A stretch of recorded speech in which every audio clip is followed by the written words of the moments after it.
According to the 2020 National Electrical Code, or NEC, Article 760.41b, conductors of different voltage systems are permitted to occupy the same equipment wiring enclosure, cable, or raceway provided all of the following conditions are met.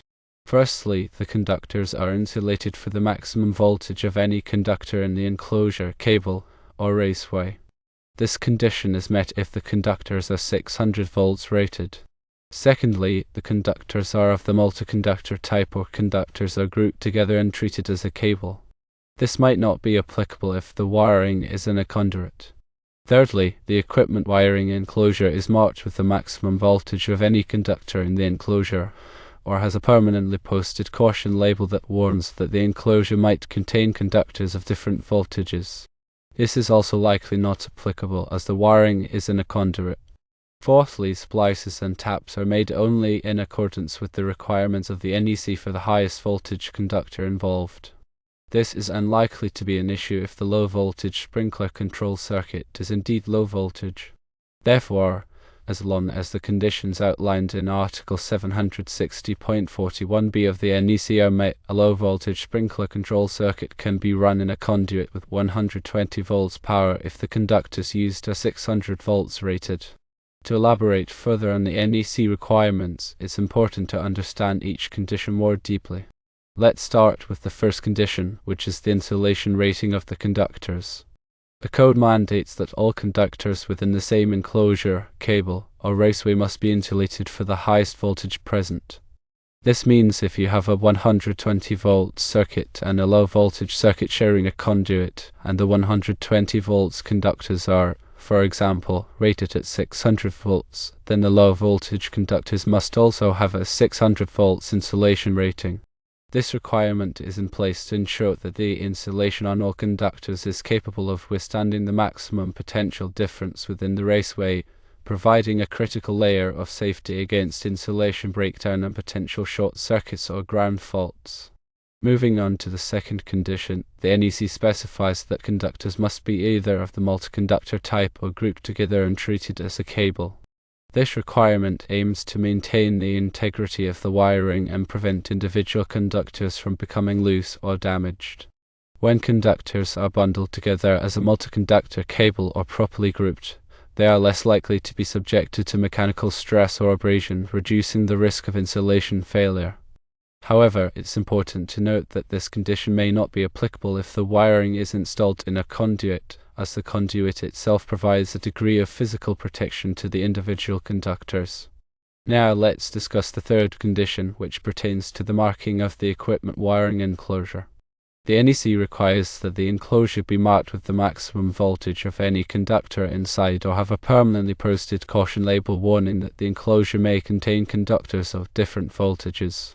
This marking serves as a clear indication to anyone accessing the enclosure that there are potentially hazardous voltages present, prompting them to exercise caution and follow proper safety procedures.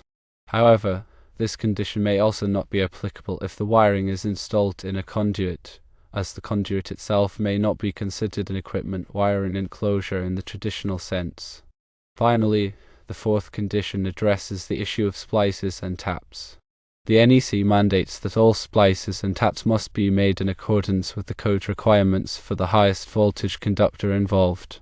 This means that if you have a 120 volt circuit and a low voltage circuit sharing a conduit, any splices or taps must be made using methods and materials that are suitable for 120 volts applications. This requirement is in place to ensure that the connections are reliable and capable of withstanding the maximum voltage and current levels present in the raceway. In summary, the NEC allows for the mixing of different voltage systems within the same enclosure, cable, or raceway, provided that certain conditions are met. These conditions are designed to ensure the safety and reliability of the electrical system, preventing potential hazards such as insulation breakdown, short circuits, and ground faults. It's important to carefully review and understand these requirements before installing or modifying any electrical wiring to ensure compliance with the NEC and protect against potential electrical hazards. When dealing with electrical installations, it is always best to consult with a qualified electrician or electrical engineer to ensure that the work is done safely and in accordance with all applicable codes and regulations. Incorrect wiring or improper installation techniques can lead to serious injury or property damage. Always prioritize safety when working with electricity. Additionally, it is important to note that while the NEC provides a comprehensive set of guidelines for electrical installations, it is not a substitute for sound engineering judgment and professional expertise. There may be situations where the NEC does not provide specific guidance, or where the application of the code requires interpretation or adaptation to unique circumstances.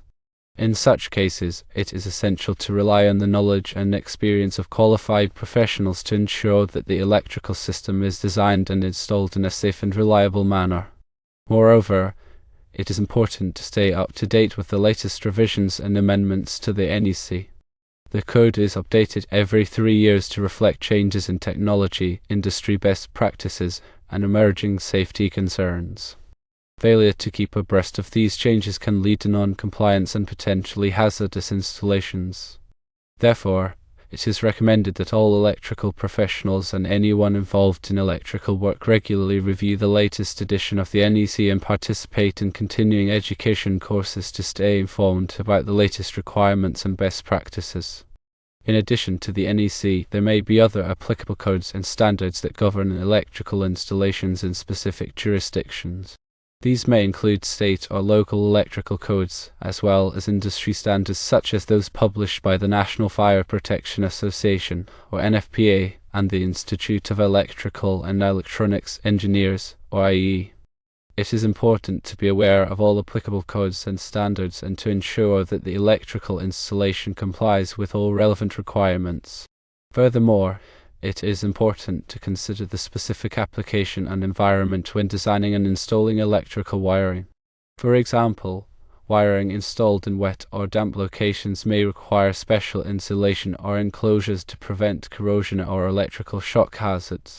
Similarly, wiring installed in hazardous locations, such as those containing flammable gases or vapors, may require explosion-proof enclosures and other specialized equipment to prevent ignition.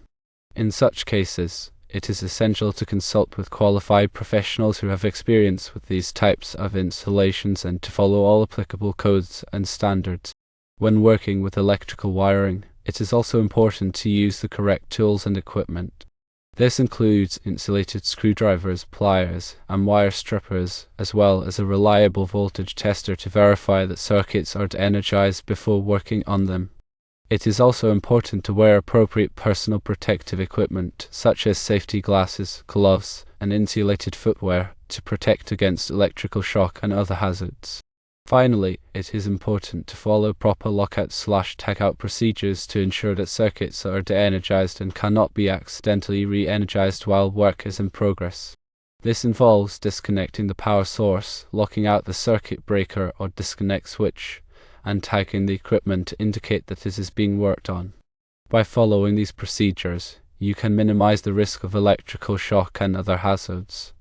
In conclusion, running low voltage circuits with 120 volts power in the same conduit is permitted under certain conditions according to the NEC. However, it is essential to carefully review and understand these conditions to ensure compliance with the code and to protect against potential electrical hazards. Always consult with qualified professionals and follow proper safety procedures when working with electricity. This helps in ensuring a safe and reliable electrical installation.